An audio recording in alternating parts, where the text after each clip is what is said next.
안녕하세요, 티목입니다. 이번 시간에는 데이터 분석이 대답하는 방법, 드디어 기초 종합편을 시작하도록 하겠습니다. 이 기초 종합편에서는 왜 하냐면 지금까지 우리가 평균, 표준 편차, 중앙값, 사분위수, 그리고 최빈값 총 5편의 시간을 들여서 기초적인 것들을 알아보았는데요. 즉 이것들은 분석의 최초에 다루게 될 도구라고 볼 수가 있습니다.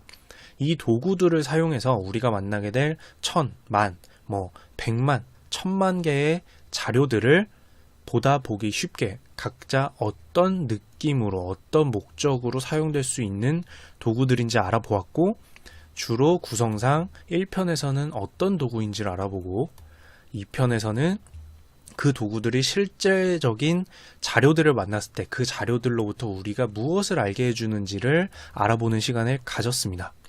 각각이 어떻게 작용하는지를 보여준 거죠. 근데 이제 기초 종합편에서는 이제 이것들을 또 다시 다루지는 않고 이것들이 실질적으로 우리들에게 어떻게 작용을 하는지, 우리에게 어떤 분석에 도움을 주는지를 알아보는 시간을 가지도록 하겠습니다. 즉 이미 기초적인 것들은 모두 알아봤기 때문에 기초 종합편에서는 1편에서 알아보는 것처럼 기초 이론을 알아보는 게 아니라 바로 그래 대체 이것들을 어떻게 실전적으로 쓰는데 라는 내용에 돌입해 보도록 하겠습니다. 자, 여기에 2017년과 2018년에 일별 조회수를 자료로 갖고 왔다고 해보겠습니다. 예를 드는 거예요. 실제 저의 조회수도 아니고 누군가의 조회수도 아닙니다. 제가 임의로 만든 자료를 갖고 올 건데, 자, 우리가 이 자료를 마주했을 때 분석을 한다, 이 데이터를 가지고 분석을 한다라고 하려면 사실은 우리들은 어떤 데이터, 예를 들어서 2017년부터 2018년에 일별 조회수라는 데이터를 마주했을 때 애초에 이게 지금 어떤 상황인지라는 전체적인, 전반적인 느낌, 어디에 문제가 있는지 또는 없는지, 괜찮은지, 어떤지를 판단하는 것조차도 자료를 전체로 봤을 때는 알 수가 없습니다. 예를 들어서 일별이라고 하면 2017년 365일, 2018년 365일에서 총 약 800, 700이 좀 넘는 730이죠.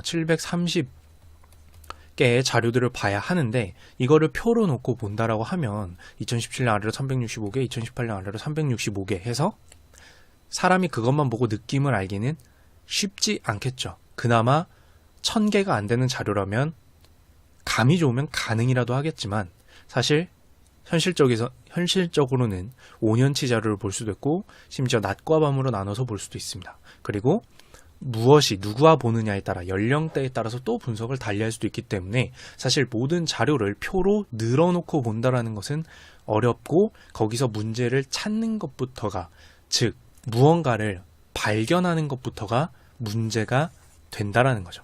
그때 우리가 지금까지 알아온 5종류, 평균부터 최빈값까지의 5가지 기초 도구를 통해서 종합적으로 알아보는 일을 하게 됩니다. 실전적으로 어떻게 쓰인다? 바로 이렇게 쓰입니다. 한 표에 우리가 알아본 것들을 한 번에 계산해 놓고 살펴보게 돼요. 그러면 모두 느낌을 볼 수가 있거든요. 계속해서 말씀드리지만 지금은 2개의 열만 갖고 왔습니다. 그래서 이 정도는 꼭 요약 안 해도 알 수 있지 않나라고 하는데 사실 현실에서는 열 자체가 훨씬 많겠죠. 그리고 당연히 행도 365개가 아니라 훨씬 더 많을 거고요. 그것들을 어떻게 본다? 이렇게 기초적인 도구들로 계산을 해놓은 표로 보면 느낌을 알 수 있다는 겁니다. 바로 시작을 해볼게요. 자, 계속해서 말씀드리지만 이거는 일별 조회수를 제가 임의로 자료를 넣은 거고요. 자, 카운트, 이거 총 개수라고 할 수 있고요. 당연히 2017년에는 365개의 자료가 있을 거고 365일에 일별 조회수니까 2018년에는 365개가 있습니다. 물론 조회수가 한 번도 나오지 않은 0이라는 값을 갖는 날짜가 있다라고 해도 365라고 나와야 합니다. 왜냐면 0이라는 것은 값이 없는 게 아니라 0이라는 값을 가지는 거니까요. 그래서 365, 365고요. 지금 여기는 영어로 써놨는데 여러분들이 앞으로 보게 될 것들은 주로 이런 문자로 써 있을 것이기 때문에 이렇게 해놓은 거고 제가 하나하나 설명을 드리겠습니다. 자, 노랗게 된 부분들은 우리가 기초 종합에서 하나하나씩 알아본 부분들인데 미는 바로 평균을 의미를 하죠. 2017년에는 일별 평균 조회수가 427회였는데 2018년에는 508회였습니다. 늘었죠. 평균적으로 늘었습니다. 그렇다면 전반적으로 내가 2018년에는 조회수가 늘었구나라는 걸 알 수 있습니다.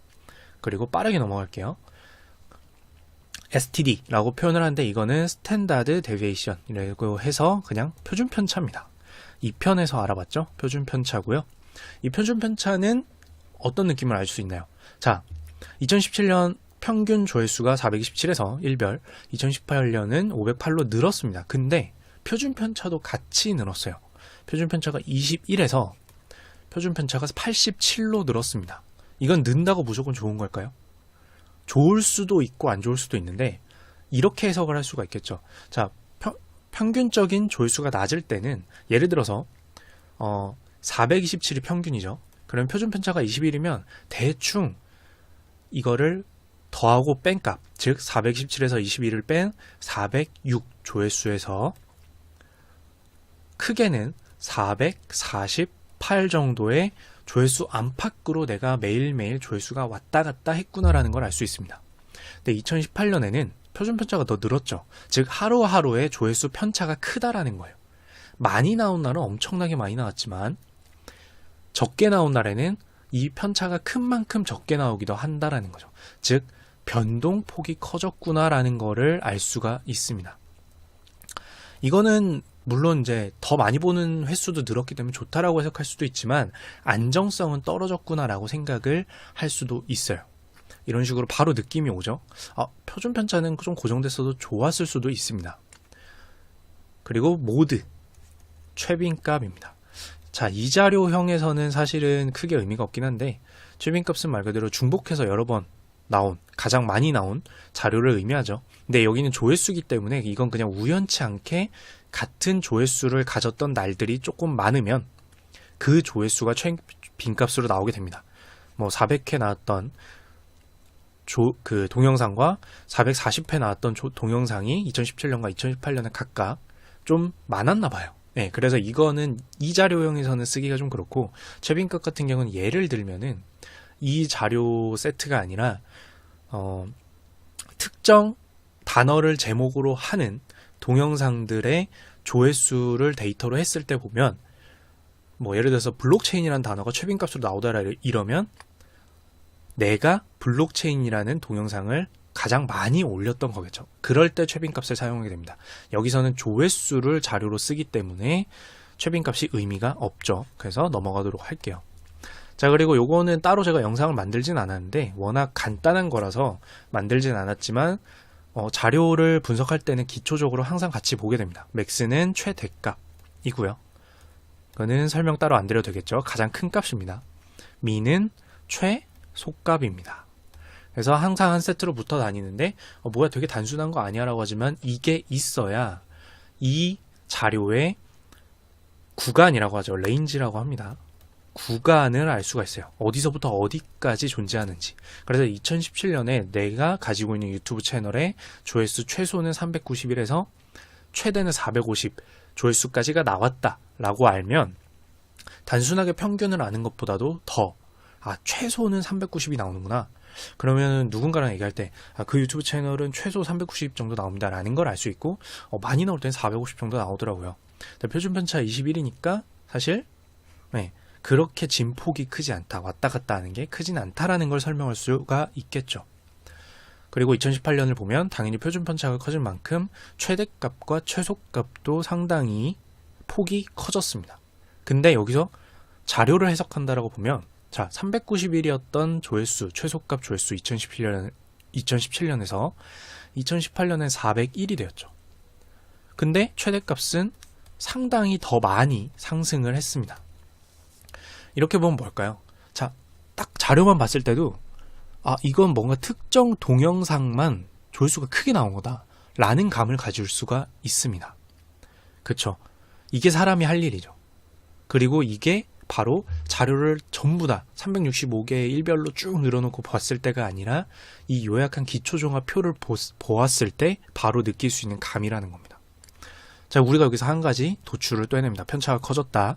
근데 그 편차가 커진 이유 중에 하나가 특정 동영상만 좀 그 조회수가 많이 나온 게 아닐까라는 의구심이 든다라는 점이죠. 그리고 바로